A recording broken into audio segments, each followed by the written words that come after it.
kini diri kay kitay mag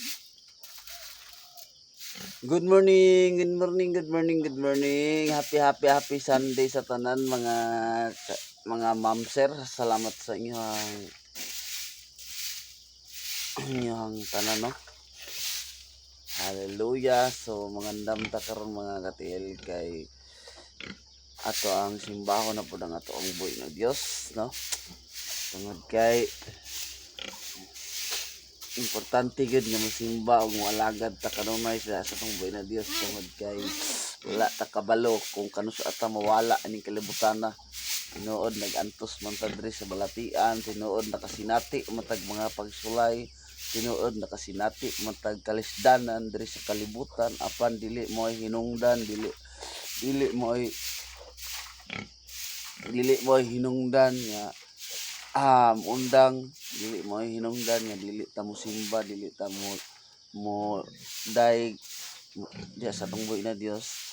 Dapat noon mao na nay rason, mao na nay hinungdan nga dili ta mo undang sa tuang pagsimba, sa atong pag-alagad sa tungboy na Dios. Kay ang tanan nga atong nasinati wala na gipasinati diya sa atong Ginoo nga walay lutsanan. Pasinati na si Ginoo tungod kay kabalo ang Ginoo nga naay lutsanan. Kay diya ang panahon nga mamuhat, diya ang panahon nga ipakita sa Dios og unsa siya kagamahanan, unsa siya kamilagroso, unsa siya kahibulungan sa iyang diya sa atong buhay na Dios. Muna nga kung makasinati man kag niana dili ta mo undang, dapat mudot-dot pag Ginoo, dapat mudot-dot pahinunta sa ato ang panagsimba, sa ato ang panagdaig, sa ato ang buhi na Dios.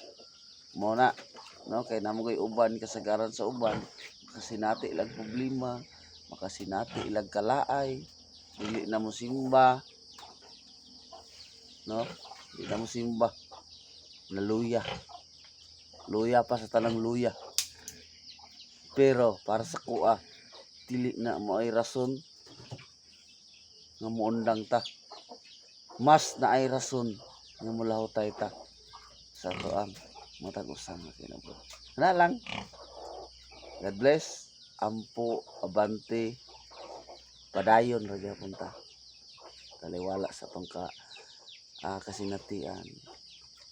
Ana lang. God bless. You all.